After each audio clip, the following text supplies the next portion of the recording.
Welcome to the LZ Granderson Show. Today is Thursday, June 26th, and here are the three things I'm looking at and why. Number one, first and foremost, Los Angeles. I'm looking at you. Why?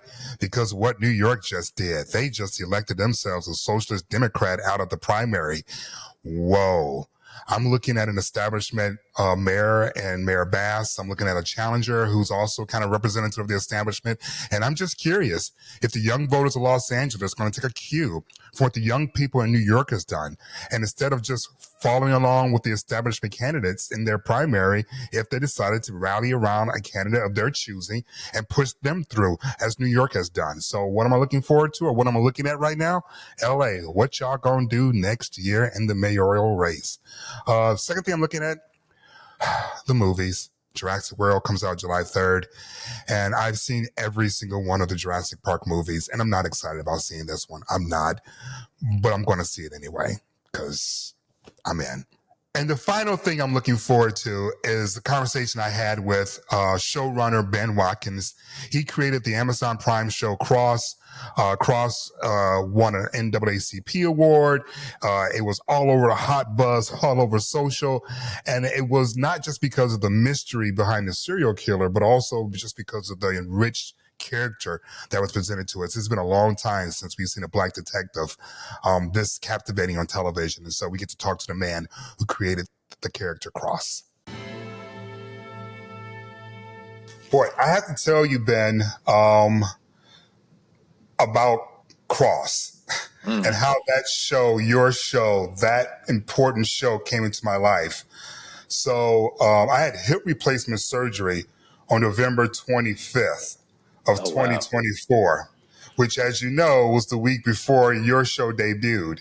And the week before your show debuted was the election, right? And I had been covering the election on a hip so bad I needed to get replaced within weeks of the election being done. So I was in excruciating pain throughout much of 2024. I was popping pain pills like the whole nine.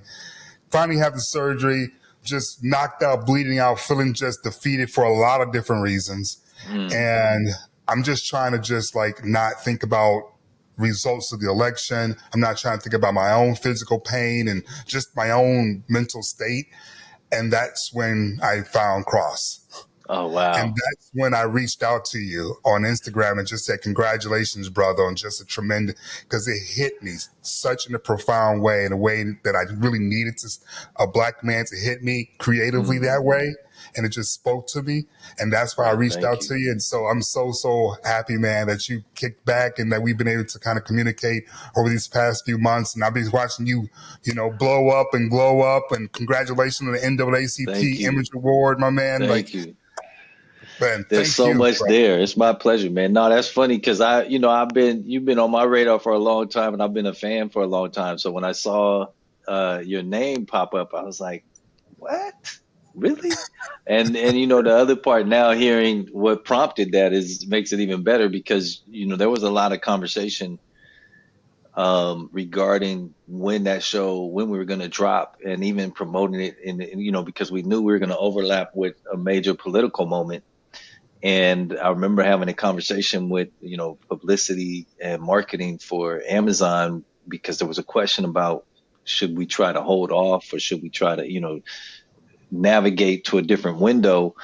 And I said, to me, this is going to be either a great celebratory show to watch or a great escape show to watch. I think it actually, we shouldn't move at all because depending on where you are politically, if this doesn't go the right way, you're going to want something to escape into. So, talking about prophetic. So, but, that timeline is interesting, just in the reporting that I've done, it seems like the initial conversations began January of 2020. So we're talking pre-COVID America, but your name is attached in 2022. So my first question, I guess, in this context is, were you always a part of this project beginning from 2020? Or like, when did your name become part of this series? I think I'm trying to do the math now in terms of how long I didn't get involved. Yeah, so they came to me around 2020 asking if I was interested, and I had actually passed. I was, I had done Wait, finished wait, the wait, wait. gig. What? I'm sorry. There Oh, must something broke up. You said you oh. passed. I thought you. It's funny, man. This has happened multiple times. The show I'm doing right now, I'd actually passed on a few times, and sometimes it's based on just availability. Other times it's based on where my headspace is at. But in this case, I was saying, listen, I don't want to sign on to a show that's not greenlit, because the way I approach things, I put my whole everything into it. I learned early on that for me, the only way that works when I'm developing shows is to assume that I go into a mindset where the show is already greenlit, like not just the pilot, but we're going to go to series. So I was like, if I'm putting that type of energy into something, I want it to be in something that's coming from me. Unless it's greenlit, then I know, I'm going to dive into something and really push hard to get something that I already know is going to be made. And so this one was not greenlit when they first approached me about it.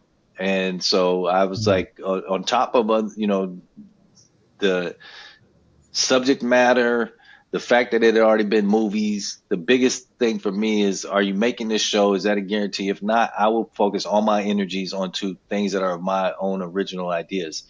But then a few months later, I got approached, and they said, well, one part we didn't tell you, which had always been true, but they had not let me know, was that the show was already set up at Amazon. And they said, the powers that be at Amazon wanted to talk to me.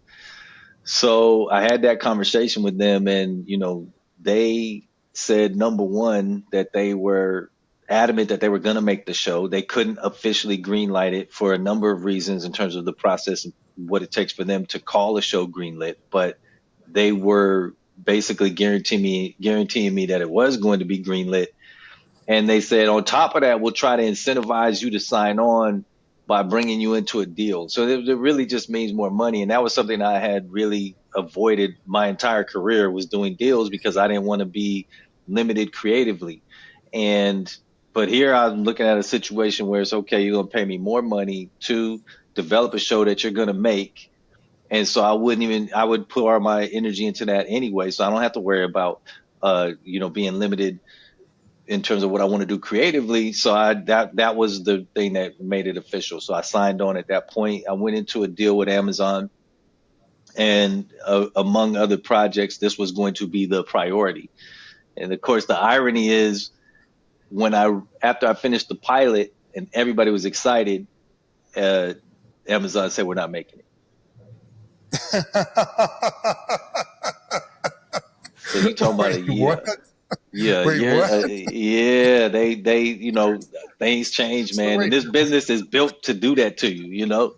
wait. You made the pilot, and then they Well, said we're we not wrote the doing the show. pilot. We wrote the You pilot. wrote I the wrote the pilot. pilot. I had done the pilot. I'd done the series overview. I had done everything.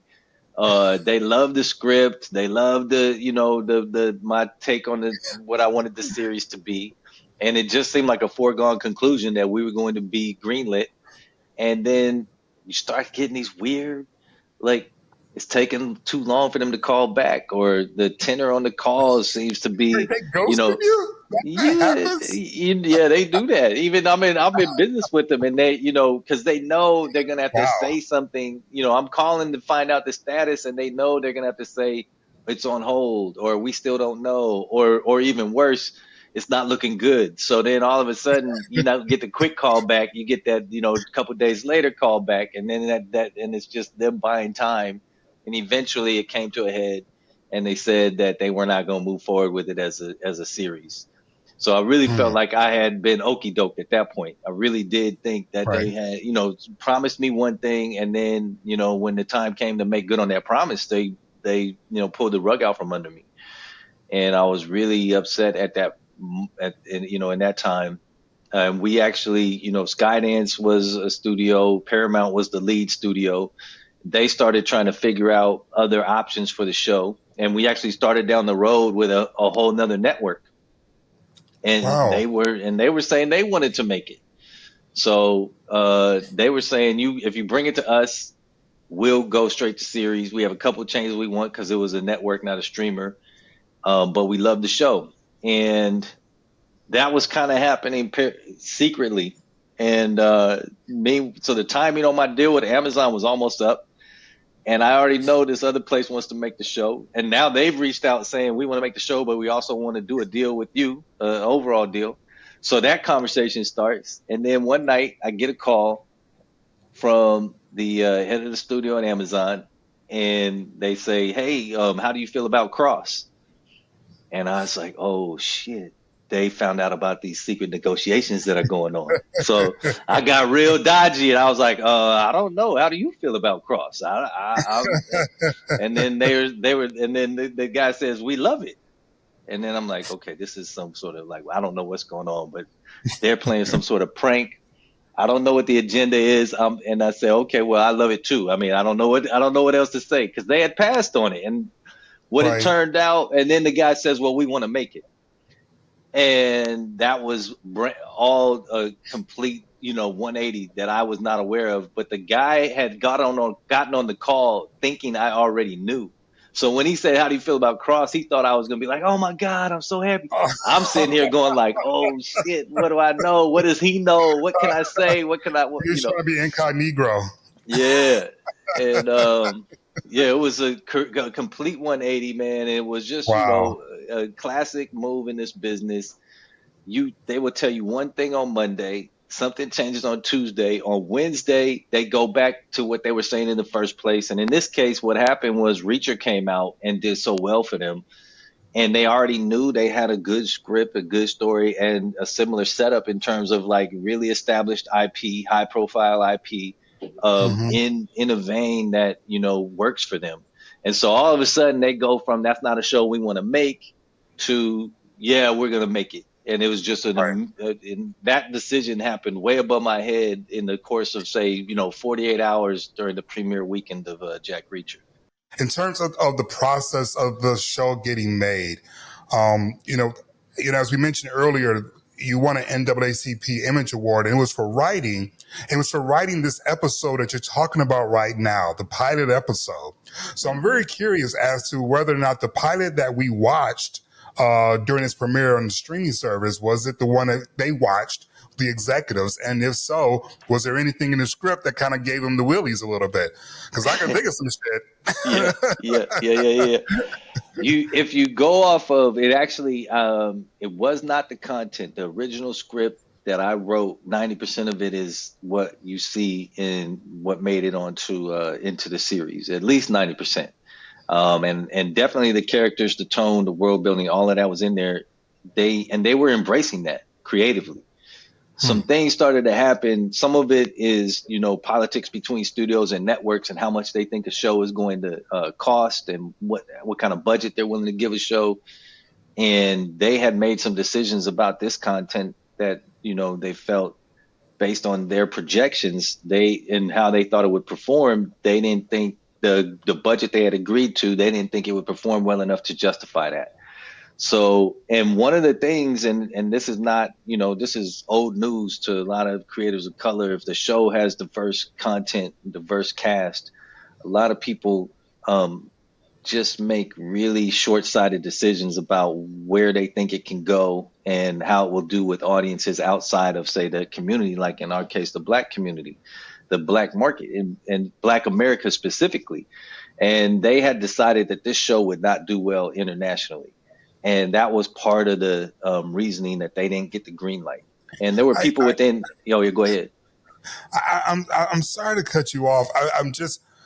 I know I should not be stunned or baffled by this, but it just felt as if after the success of Black Panther internationally, follow up obviously with Wakanda Forever internationally, that argument, that rationale was no longer even applicable. Like you can still say we don't want some Black shit, but you can't say it doesn't make money anymore. Like that one was seen, like that one was done. Are you trying to tell me it's still being resurrected? It's that, what they call Blacks Don't Travel is a sort of like, it's a meme at this point. But it's phrase that has been used since I got into the business in 2000. I mean, I was acting at the time, but by the time I was writing, it was well known. And I remember, just to bookend it, the first pilot I ever wrote didn't even get sold because they said, really blacks don't travel internationally. And the people who were telling me this was at a time, this is going to date me a little bit, but at that time, that year, Will Smith had been the #1 box office draw internationally in action and drama. Denzel Washington was #2, and Chris Tucker was the #1 draw in comedies internationally. At the same time, they're telling me blacks don't travel. So fast forward. Them deceptions. Yeah, exactly. It's always an exception, isn't it? And then Wow. and it's a long legacy of that.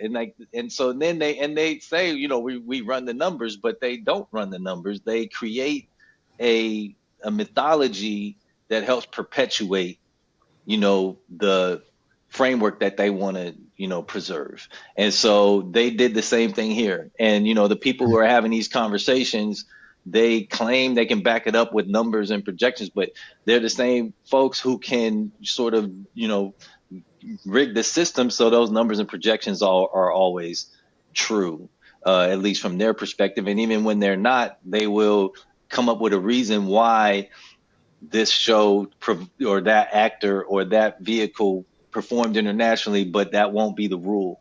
So that's a really frustrating thing to this day with creators, any content like that. I even had a conversation when somebody came out, the dude at Iger, he comes out, he's like, oh, the content is too woke. That's one of the issues we've been having. I think we overcorrected to woke content, and that's why it's underperforming. I said,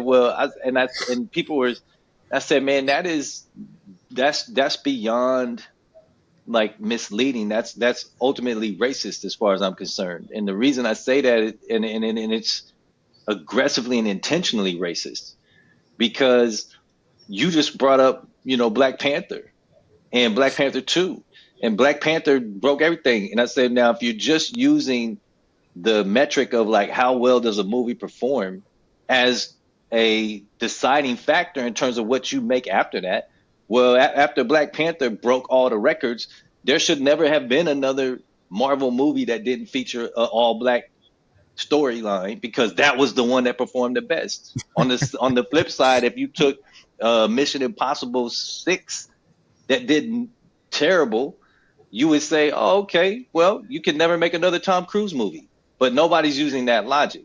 So we know that's just, if you do use that logic and you do trot it out that way, then that's just because you have an agenda. I remember the turning point. So I was one of the hosts on the red carpet for Marvel Studios during the tail end of the Infinity War saga. So like from Ant-Man, I did like a Spider-Man, those last couple of films. And I remember at the end of, Endgame, feeling a sense of completion. And before it was really able to really be savored, if you will, we were being asked to not just accept new characters, but accept there's supposedly chemistry between these characters and chemistry between us and these characters. And they were asking a lot, whereas the momentum that they built was built by craftsmanship. Yeah. And it took time. It took decades and multiple films to get that emotional connection with the audience for the payoff. And it seemed as if they were more interested in the financial churn of trying to monetize that emotion as opposed to authentically get it again. And it's disappointing that he characterized the failure of the movies in that way, because it wasn't the casting that caused people to turn their nose. It was like, it was the scripts. Yeah, I think that's true in entertainment. It's true in storytelling, but it's true in a lot of different things. Once you start to put to make decisions just based on the machine, And Marvel is famous for, charting out how many movies and when they're going to come out and what they're going to Hmm. do. So they're going to fill those slots no matter what. Those movies are coming out no matter what. And if you get on a good streak, then you're going to have great momentum, especially if you're honoring, like you said, the real basic tenets of the storytelling, which is get that character people invest in, because ultimately you can see anybody can fly. You can see anybody, Right. shoot, fireballs. If you're not invested in that character, that stuff gets old pretty quickly. And if you force the issue, now you're going to start to build some resentment in your audience. You're going to lose the people who were casual investors, and Right. you're going to upset the folks who were really invested in the mythology you built. Right. That's so disappointing, but um, also not surprising given today's climate and landscape right now. But Yeah. back to your success and back to the story of not just this show, but also, one of the things that I was really inspired by was the boldness in which you were able to talk about blackness and black masculinity. Beginning with the first episode, and we know with the confrontational scene Hmm. in the interrogation room that everyone's Yes. talking about, but Yes. there are also other moments of black masculinity that's represented throughout the series that you explore. And I'm just kind of curious that as you were preparing for this show, how intentional were you at the beginning of this insertion, this sort of black masculinity conversation, or did it sort of become developed as you were working through the script and through each episode Mm. with the actors? I think it was a combination, because it was definitely an agenda. It was on my agenda that I would showcase the experience of a black man in a very holistic 360-degree way. And I wanted to, do some things that I felt like it hadn't really been done, definitely not with this franchise, but really, for black characters, especially leading men in crime shows, where wanted them to be able to assert all of themselves.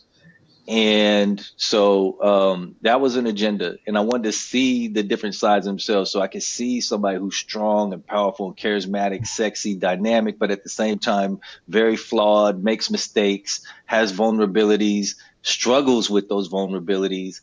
And then that will give you a chance to showcase the fabric around them, which will expand our perspective of the black community. And so that was an agenda. And then, of course, we put together an amazing writing room, and they helped sharpen all of the avenues that we decided to take. But yeah, it was definitely an agenda. And that scene that a lot of folks talk about in the interrogation room, uh, I was like, hey, we not doing How much of this. that was make believe and how much that was you?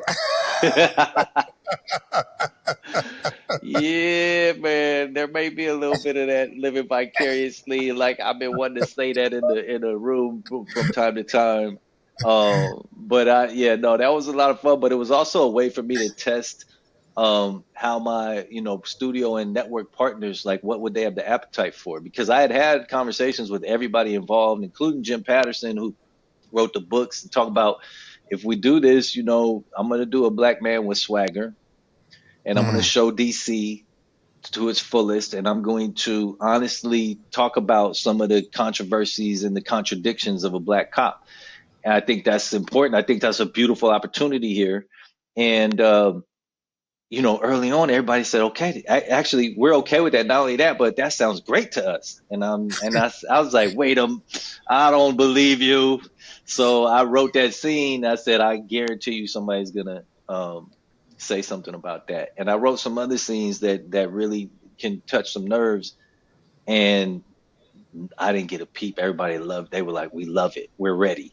And so, and to their credit, the folks creatively that have been helping oversee the show from the studio side and the Amazon side, always supported those avenues. And I really tried to approach it the way I was thinking about how great black comedians have been able to get away with it. Like, mm, they don't tap dance. They come right right. at you, but it feels very rooted in their own experience. Mm-hmm. And they make the assumption that every audience member, no matter what race they are, will be able to engage and meet them where they are because they're just going to tell their truth. And so that's what you say, like, let's not preach, but let's tell our truth. And that's, it worked out. It worked out. But I've, felt like sometimes we try to like um, do it in a way where we're kind of sneaking up on people. But some of these, even to this day, some of our favorite comedians and folks who are able to actually raise some of the touchiest issues that are circulating through society right now, they don't do the whole let me warm you up. They just rip the Band-Aid off and start talking about it. They just start talking about it. It's interesting you bring that up, particularly with the comedians, because, we are in a very interesting time right now. And one of my favorite quotes of all time is from Nina Simone. I'm not going to try and quote it directly, but essentially she says, an artist's duty is to reflect the times. That what you create should be a reflection of what's happening in the world around you and not some sort of mythological or, fantasy world or what have you, or denial, if you will. Mm-hmm.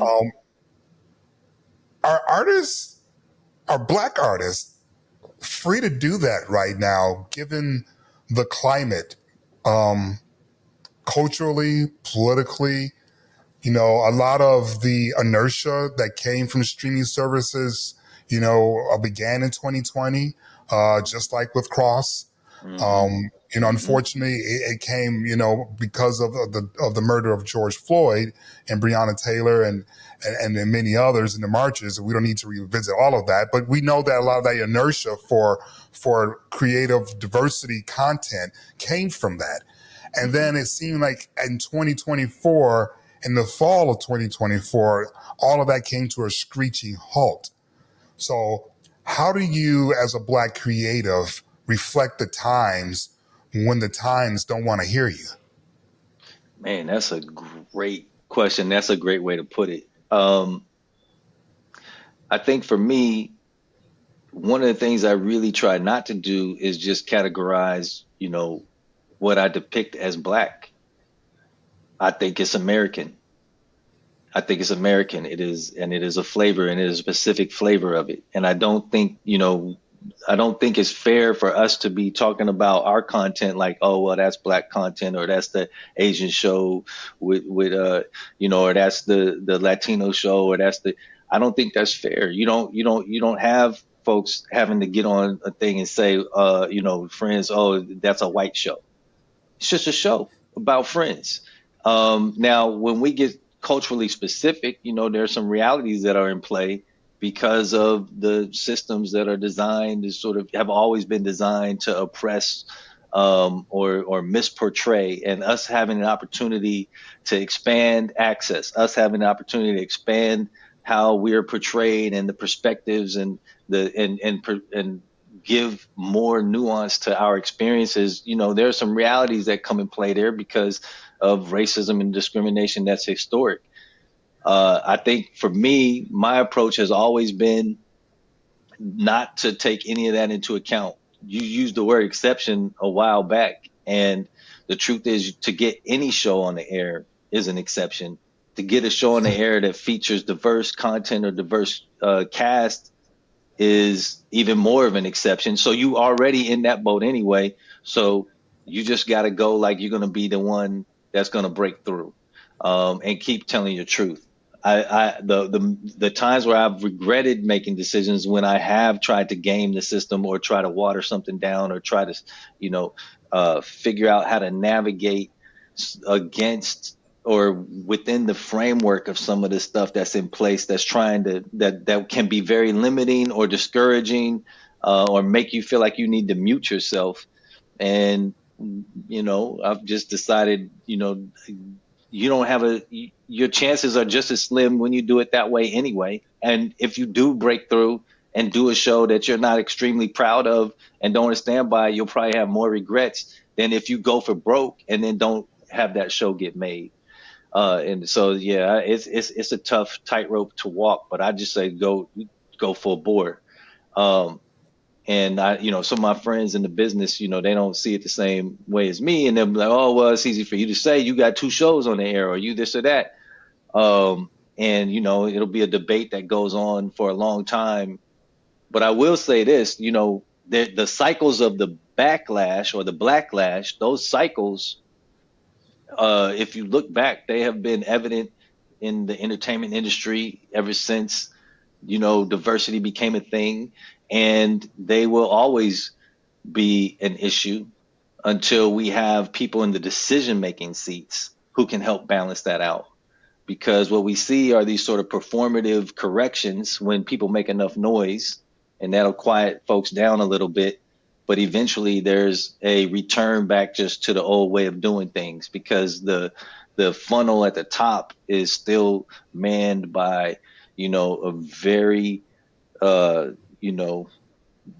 monolith. Is monolith the right word? It's like it's the same folks up there. It's just mostly it's pretty white men. Yeah, homogenous is the word. It's pretty homogenous at the power at the top. You know what I mean? Some of those folks, you could change their perspective, as what happened with Amazon. I had an incredible experience with someone who was drawing some really short-sighted conclusions about Cross.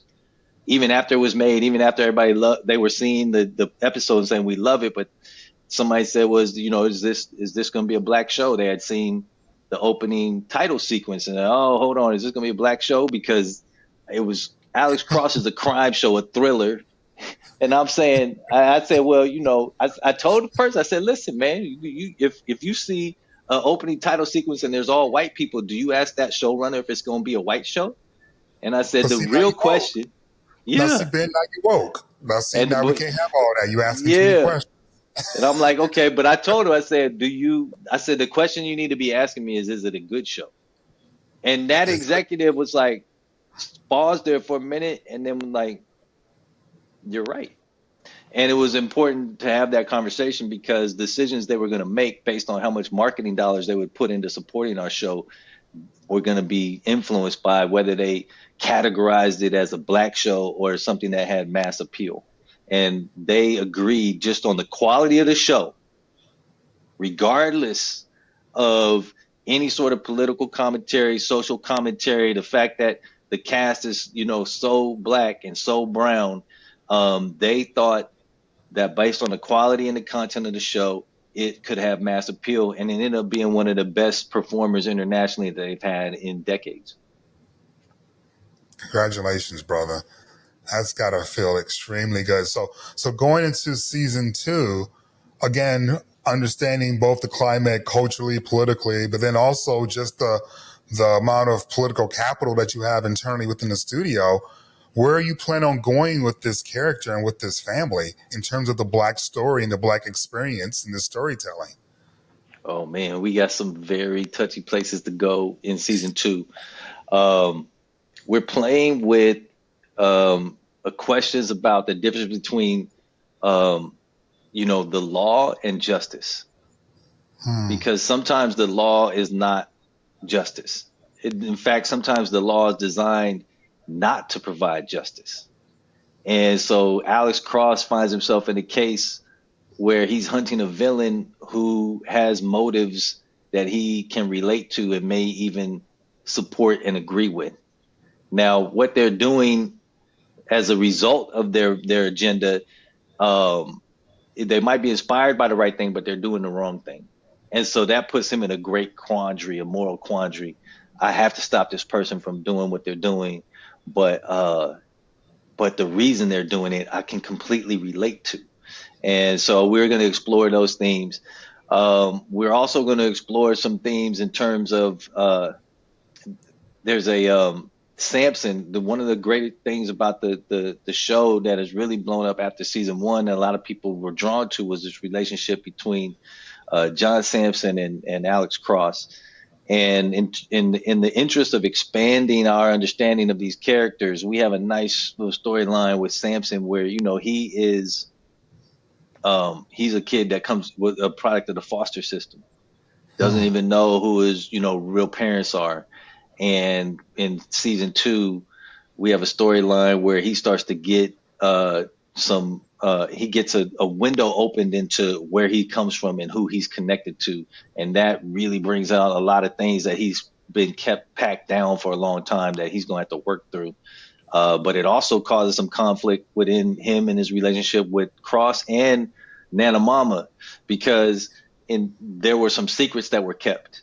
And it asked that question that every family knows. Every family has had to confront this, is like, can you ever justify keeping secrets from loved ones? And, I have my take, which is, ultimately yes. But I know in our writer's room, man, that was a heated debate, because a lot of people are like, I don't give a damn. You better tell me. If you know something, you better tell me. That is really awesome. I'm curious, when you're having these debates. Obviously, you're the final say, but I'm curious as to the process to getting to the final say. How much do you depend on your own lived experience? Because I know in the show, you've talked about how Cross's relationship with his family, a lot of that reflects your relationship with your brothers and your loved ones. Mm-hmm, mm-hmm. I think that the most important thing is that we tap into our own lived experience and our own perspective on certain things, because that's going to be the most relatable. It doesn't have to be right. You know what I mean? It's like, if I tell somebody, like I talk to somebody, they don't like to fly. If I tell them that that's the safest way statistically to travel, they don't care, because it don't feel right to them. So I need to tap into that. Because that to me gives us the ability to be wrong and still be telling the truth. But in the room, and this is one of the reasons I like to really get an eclectic room and a diverse and balanced room where people have a lot of different POVs, because you need to have a conflict of ideas in order to have a good show. And usually it's run smooth and everything's fine. You bounce these ideas off each other and they sharpen steel. Every now and then it turns into a straight up firefight. Now, technically, I love conflict. I love when it starts to blow up, but not everybody in the writer's room wants to be having all that happen. So we try to manage it. And then once the dust settles, now you get to decide, like, okay. And one of my favorite things to do, LZ, is I'll get somebody, if I'm going down a certain direction, like season 2, there is a very interesting romantic twist in season 2. And it caused a lot of conversation in the room between, the writers, and especially between the male writers and the female writers. And it really, and you be thinking you progressive, or you think, you kind of well-rounded, and all of a sudden you're going down a path on a story. And so there was some huge debates going. And but when we get to a place where somebody strongly disagrees with me, then I say, great. Let's put that into a character's mouth, right? And then I say, everything you just said to me in service of your argument about why we shouldn't do something, let's put that in a character's mouth. And then I say, on top of that, I want you to write the scene. So now they're in a position where they got to write both perspectives. And then they usually write the best version of that scene, because they have to service my perspective if it's in disagreement with them. If they don't, it's not a good scene. And they have a much better feel for the contrary perspective, and we end up with a really great scene. That's one of my favorite things to see in the room. How did you get to the moment where Cross breaks down and comes and asks his brother for help? Was there a big argument leading to that moment? Because it's beautiful, it's Black, it's I have not felt so seen in a moment or in a character since Omar from The Wire. Yeah. That's so great to hear. Like it was just like I had to rewind it a few times because it just felt so real. Because how did you get there? Man, there's so much for Black men, especially of a certain age. Dealing with emotions is a thing. Showing vulnerability is a thing. And if you've done that work, that's even not all the work, because then sometimes you're doing that in the safest spaces, but not checking the box in some of the ones that you need the most. And by that, I mean, maybe I'll be vulnerable with my wife, but not with my kids. Or maybe I'll be vulnerable with my mother, but not with my best friend. And my best friend would be the one who could relate more to it because he's also going through this life as a black man within the same time frame. So I started really thinking about that. And of course, the older I get, the more I think about that. And I've had to do a lot of that work. So I really thought if we're going to have this vehicle where we can use a character like this, I really want to showcase that. So, and every great story has to have a love story. And I said, in this one, aside from the romantic interest, the love story is John Sampson and Alex Cross. So as soon as I figured that out, like these two best friends were going to be the actual love story, and I started thinking about the classic structures for love stories, and it dawned on me, if I do this like a romantic comedy, because those are some very specific beats: the meet cute, the first date, the fall in love, the misunderstanding that leads to that opens the door to them, yeah, and then the breakup. Right. And then they get back together. And so I start thinking, okay, we're gonna do that. I told the room we're gonna do those beats over the course of the season. And so I already knew that I was on the hook for an amazing makeup scene. And so then it became, how do you set the table for that to really pay off? And it really came down to having a scene that actually also was really touchy in the writer's room, to have them have a fight that if you watched it, you would feel like there's no coming back from that. And I wanted to be able to go there because I wanted us as black men and as a black community and as the community at large, because again, that's a universal thing. You can't hurt strangers the way you can hurt people who love you, people who you know about. I can't sit here and say something to you right now that will cut all the way to your core because I don't know your history. We don't have shared history. But if I called my brother and I was like, what's the most hurtful thing someone could say to him? It's me or my sister are the ones who would know that. Right. So we decided we're going to have fight. And then we're going to say, and I was like, I got to take this to the place where you say the most hurtful thing that really tests whether or not they are soulmates. And so in that scene in the locker room when they fight and Cross says, you're not family. Yeah. And in the room, when I said that we're going there in the writer's room, everyone's like, nope, you've gone too far. The fight is already good. You don't have to have him say, you're not blood, you're not bone, you're not family. But we went there. And when that script came out, both Aldous Hodge and Isaiah Mustafa both were, first of all, like, are we really going here? And I said, yeah. And then they were like, all right, let's do it. And LZ, when they shot that scene, I actually wasn't there when they shot the scene. I get a call from set. Yeah, because, we shoot in Toronto, so I'm like back and forth by that point in the season. I get a call from set, man. People on set that were crew, because at that point they loved Aldous and Isaiah, but they also loved Cross and Sampson as brothers. When that scene got filmed, people were crying. Because to them, they were watching their favorite couple break up.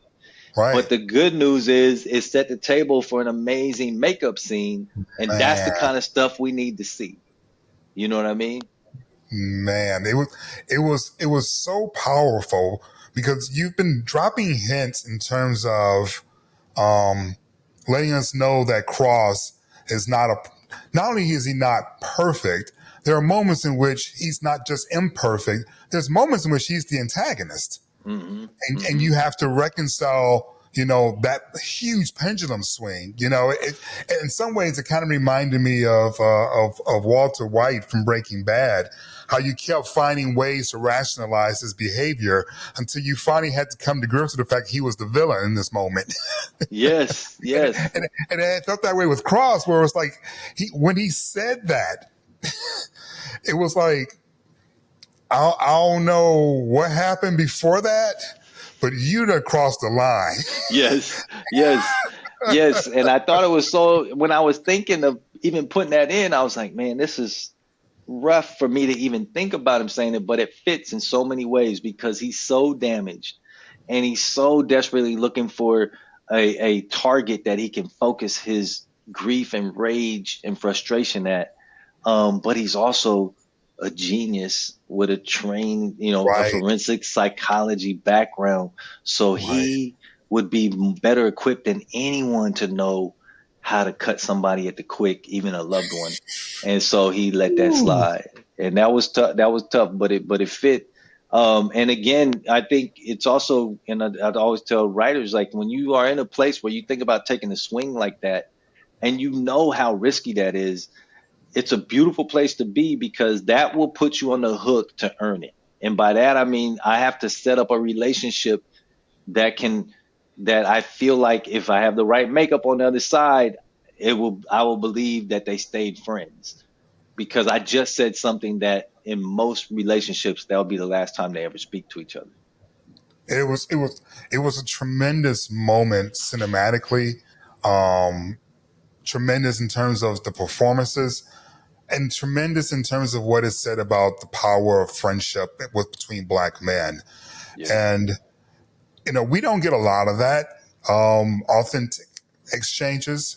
You can have black friendships and you can have authentic emotional moments, but they must quickly be followed by humor in order to diffuse any discomfort. And you didn't give us humor, really. You gave us something else. It was funny, but it wasn't funny either. Why did you go there like that? Why couldn't he have just said, we good and let's move on? Why did he have to go down like that? Yeah. Yeah. Are you talking about when they finally make up? Yeah, man. Yeah. Yeah. I can't say the word because I'm the journalist, but Yeah. I mean, okay, so obviously it is a nod. One of one of my favorite romantic comedies is and now I'm gonna forget the name where Tom Cruise Moonlight. plays the agent. Shut up. You had me at That was that's Tom Cruise to Tom Renee Cruise. Zellweger and Yeah. Jerry Jerry Maguire. Maguire. So that's a There we go. great romantic comedy. Shout out to Cameron Crowe. So when I know I'm doing a romantic comedy and I start lacing these beats over the entire season, I'm like, at some point I got to do a nod to one of my favorites, and it's either Wow. Say Anything or it's Jerry Maguire, and so I'm like, I'm saying we're gonna show up. And it's got to be raining. What's more romantic than when it's raining and the person who made the mistake shows up, drenched in rain? That's Man. what they. And then I was like, and he's gonna say, instead of saying when Bridget Renee Zellweger says you had me at hello, and in our version, John Sampson says you had me at motherfucker. Because Cross shows up and he goes, "Look here, motherfucker," because he's coming there to make an apology, but he's like, "Look here, motherfucker, I'm sorry," and then he goes on this whole little thing trying to, explain himself and apologize, and then John Sanson cuts him off and he's like, "You had me at motherfucker," and man, there's there's T-shirts with that now. Oh man, it was absolutely incredible. And has there been any other project that you've seen in which you saw two black men express that type of platonic love for one another consistently throughout a No, project? because to not me, a moment. it's always, for us, and that was one of the things I lamented when I started thinking about it, because you always do look for archetypes. You start thinking, like I say, well, when's the last time there was a detective show with a black male lead? I'm talking about, and I start doing the math, and I'm like, well, there was Luther. That wasn't really designed to be a black detective. And if you look at it culturally, that's not written as if it's about a black Right. fabric to it. The last time there was one in America was when Avery Brooks played Hawk, Yeah. and which was a spinoff from Spencer for Hire back in the 80s. So you talking about a 40-year stretch where there's never been I'm like, there's no archetype for that. Then you go, okay, when's the last time you saw a black male friendship like this, where they could go to these places where they could be vulnerable and emotional with each other while still holding each other to, the standards, like checking each other. And I'm going through the catalog of things, and I'm thinking about all the great duos, and it's just not there because unless you start talking about a comedy, like Right. with the not Men in Black, the one with Bad Boys. Like that's a Right. real friendship, but that's comedy. So it's always taking the air out of what the really emotional, vulnerable, and serious stakes, right? For us, we got to keep the stakes and we got to be one of the first, shows to really depict that type of relationship. I don't know of any other that featured two black men who love each other as friends, and show all levels of that friendship. It was absolutely incredible. You know, one of the things that really struck me about their relationship was the fact that they're both fine as hell.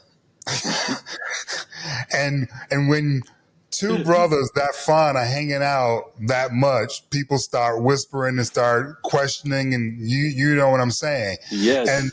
and then there's also a dynamic coupled with that. There's this narrative that's out there, this belief that in order for black men in particular to make it in Hollywood or get their content out there, they have to be less masculine. They're Hmm. even dressed in drag or being feminine Oh, or right. gay.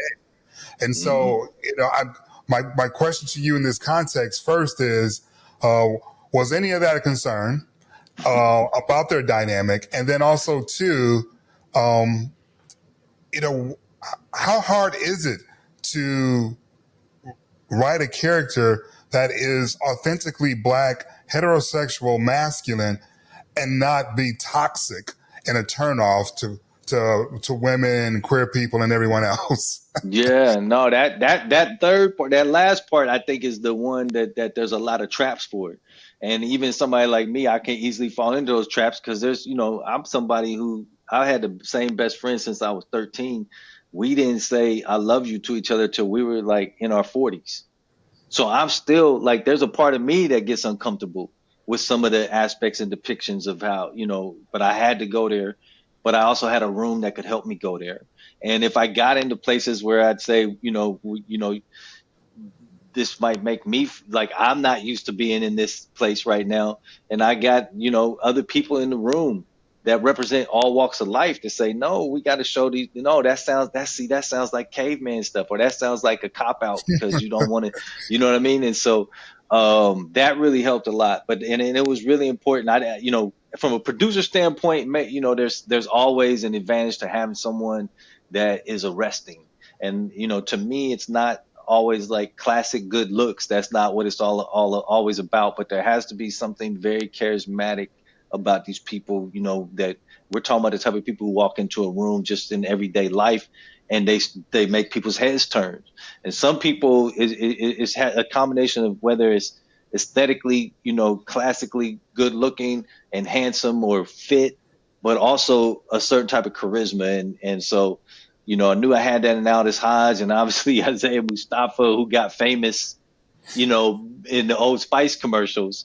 When he became the top choice for Samson, I'm like, okay, well, I already am hearing from executives and people in my office who are looking at the casting and say, oh, these guys, there's just eye candy. But then you got to ask yourself, are they going to have chemistry? Is there going to be any jealousy there? Is there going to be any competition there that can undermine the type of relationship I need to build with these dudes? And so, we brought them together even before the casting, and the chemistry was immediate. The idea of them feeling threatened by each other was out the door because they didn't see themselves as eye candy. They see themselves as people. And when they get written for as people, and they get expected to be full-fledged people, they leaned into that. And so then at that point, it didn't matter how they look. And ironically, that makes them even more attractive to the rest of us because now you start thinking about, you're not just doing somebody that all the women want to be with or all the men want to be friends with. You're doing both. You know what I mean? And that helped a lot. And their performances really took care of a lot of that as well. Because otherwise, you could get a character's like, oh man, he's fine, but are you really relating to him? You Right. know? So we didn't want that. My last question for you is just in regards to just, again, being a black artist, being a black creative in 2025 in this climate. Um, do you think that it's an onus on black artists, on black creatives to be more political and to be more directly political in their work? Or, Are you thinking when you look around and you see the landscape that there's the right amount of everything and that there isn't a moment being not met? Well, you got some great questions. For That's why they me, go to Bucks. yeah, they, for me, I think you have to start from telling your truth.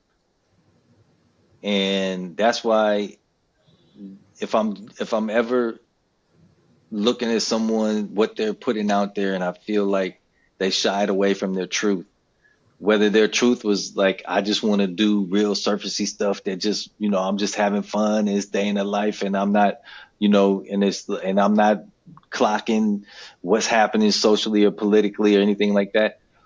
But you can tell when it's organic and authentic. And then I'm not judging them. I'm not saying, oh, you got to use your platform to shine a light on certain things. But now if you get into something like a cross and you have a cop who is black and you don't, acknowledge that there are inherent contradictions in that, then I feel like you just shied away from the truth. You could do it. And maybe even, be successful at it. But I think that would be a missed opportunity, because I, think that, if you go for that truth, it resonates even deeper. And the tentacles that sort of infiltrate your audience go deeper, and they lock in even more and make those people invested in that story. And for me, that's important. And for me, especially considering our legacy and our history and the way we've been portrayed, if I see myself in a position where I have an opportunity to correct the record, and by that I mean we get misportrayed a lot or underportrayed a lot, or I find myself in a position to build out Black mythology, but in a way that's organic, authentic, and true, then I'm taking advantage of that. So, and that's my truth. I'm not saying everybody else has that responsibility, but there's not a lot of shows with diverse content out there. And if you happen to be in that position, then yeah, I do do applaud the folks who really make the most of it. Because I could have just done a detective show, serial killer hunting show with a really good looking Black detective. And instead I tried to bake Black community and culture and family and fabric around that in a way that would help expand people's understanding of our experience. It's much appreciated, man. It's much appreciated. Congratulations to you, Ben. I really appreciate your time so much. Thank you so much. Truly.